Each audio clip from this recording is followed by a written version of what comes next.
everyone, welcome to Logical. I hope you all are great. आज के इस video में हम बात करने वाले हैं लॉ एज अ करियर के बारे में। क्या लॉ एज अ करियर अच्छा ऑप्शन है? What are the pointers to keep in mind while choosing law as a career? So without wasting any time, let's dive into it. Now सबसे पहले तो ये आता है कि वाई लॉ, क्यों चूज करना चाहिए, क्यों लॉ को इवन इस ऑप्शन भी रखना चाहिए, क्या पर्क्स है लॉ के बारे में। तो सबसे पहले it is different from engineering and medical. देखो, जब भी ट्वेल्थ के बाद की बात आती है ना, सबसे पहले जो पेरेंट्स बोलते हैं वो है कि इंजीनियर बन जाओ या मेडिकल कर लो। But there is also an option of law after twelfth, right, या इवन बिफोर ट्वेल्थ।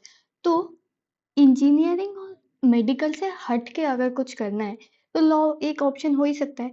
मतलब एटलीस्ट फॉर मी, मुझे इतना पता था कि यार इंजीनियरिंग और मेडिकल तो नहीं ही करना है।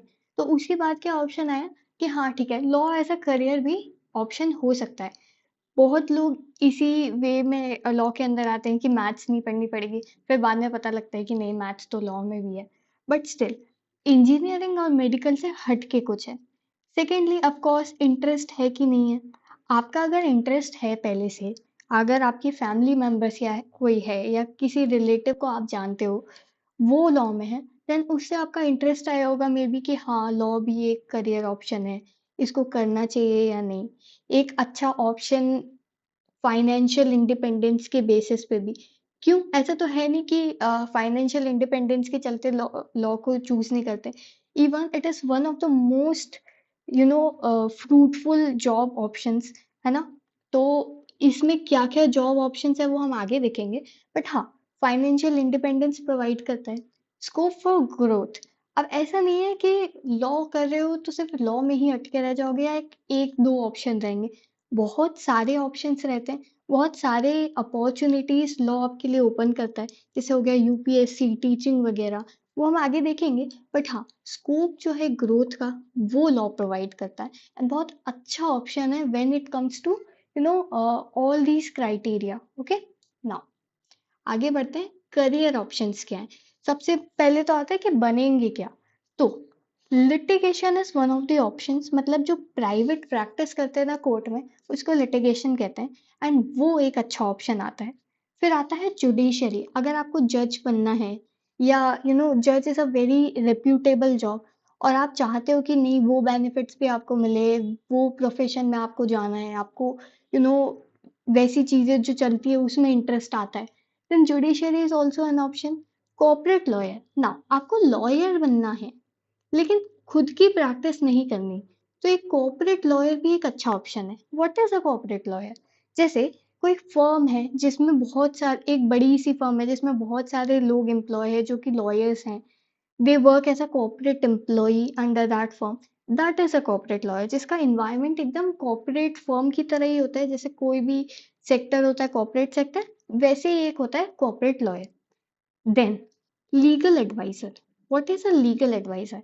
ऐसी एक फर्म या ऑर्गेनाइजेशन जो एक्चुअल लीगल मैटर से डील नहीं करती, बट वहां पे एक पर्सन की रिक्वायरमेंट है जो उनको लीगल इंसाइट्स प्रोवाइड कर सके या लीगल नॉलेज प्रोवाइड कर सके या उनको गाइड कर सके, या इवन है ना उनके जो मैटर्स है, लीगल मैटर्स, उसको सॉल्व कर सके, then that is a legal advisor. Civil service, जैसे मैंने बताया, जैसे सिविल सर्विस के लिए एक इंटरमीडिएट डिग्री चाहिए होती है। ओके, सो उसके लिए बहुत लोग लॉ को प्रेफर करते हैं क्योंकि उससे एक तो एडिशनल नॉलेज भी आ जाता है और थोड़ी वर्किंग भी आती है समझ में कि हाँ कैसी चीजें चलती है। ऑल्सो यूपीएससी के लिए लॉ को एक अच्छा ऑप्शन माना जाता है कि हाँ वो एक डिग्री हो गई, कि एक डिग्री भी हो गई but at the same time कोई नॉलेज भी आ गई जो कि उसी से रिलेटेड थी। क्योंकि आप देखो, जो मेडिकल में था वो यूपीएससी में आएगा तो थोड़ा ऑड सा नहीं हो जाएगा, तो उसी के चलते। Next is teaching. Of course teaching में तो जा ही सकते हैं कि इवन प्रोफेसर जो होते हैं, एनएलयू के प्रोफेसर या कोई भी प्राइवेट यूनिवर्सिटी के प्रोफेसर, वो टीचिंग को as a career option choose करते हैं जो कि लॉ में है, but at the same time they are teaching. Okay, now कैसे करें? देखो, दो वे होते हैं। लोग 5 ईयर को भी प्रेफर करते हैं एंड लोग 3 ईयर को भी प्रेफर करते हैं। जैसे आपने बीए कर लिया, बीबीए कर लिया या फिर बीकॉम कर लिया, बीएससी कर लिया, अब मन कर रहा है कि नहीं लॉ में जाना है, तो दे प्रेफर 3 ईयर लॉ। मतलब आफ्टर ग्रेजुएशन अगर हम लॉ को प्रेफर करते हैं then that is 3 year law. But जहाँ तक मैं गाइड करती हूँ, मैं 5 ईयर लॉ वालों को गाइड करती हूँ, जहाँ पे जो 12th क्लास के बाद जो लॉ की एग्जाम्स देते हैं, जैसे जो इंटीग्रेटेड प्रोग्राम होता है, B A L L B, B B L L B, B S C L L B, ये सारे ऑप्शन जो है वो 12th के बाद आते हैं डायरेक्टली, कि आप क्लैट का पेपर दे दो या स्लैट का पेपर दे दो। तो उसके बाद जो 5 ईयर लॉ प्रोग्राम्स आते हैं that is 5 year law. Okay, now कुछ प्रोमिनेंट एग्जाम्स एंड कॉलेजेस देखो, क्लैट, एलेट, एमएचसीटी, स्लैट, एलसैट, ये है क्या? ये सारे बहुत प्रोमिनेंट एग्जाम्स हैं जो कि लॉ एंट्रेंस एग्जाम्स माने जाते हैं, जो कि मोस्टली बच्चे जो लॉ में आना चाहते हैं वो देते हैं। CLAT being the most famous one, जिससे NLU which is national law universities में आपको एडमिशन मिलता है। एलेट जो कि एनएलयू के लिए ही होता है, लेकिन वो सिर्फ एक ही एनएलयू के लिए दिया जाता है, which is NLU Delhi. MHCT which is the Maharashtra की एक एग्जाम होती है, जो कि बहुत prominent colleges like GLC and ILS के लिए बच्चे देते हैं। सिम्बायोसिस लॉ स्कूल के लिए बच्चे देते हैं स्लैट की एग्जाम। इन जनरल कॉलेज के लिए देते हैं लोग एलसेट या एलनेट। ठीक है ना? सिर्फ यही एग्जाम्स नहीं है, बहुत सारी ऐसी एग्जाम है, जैसे एनएमआईएमएस के लिए अलग एग्जाम होती है, सीयूईटी होती है। तो ये सारी एग्जाम्स देते हैं बच्चे for coming into law colleges. But okay, जब मोस्ट फेमस की बात करें तो हाँ, इनका नाम तो सुना ही होगा। ओके ना, आज की वीडियो के लिए इतना ही।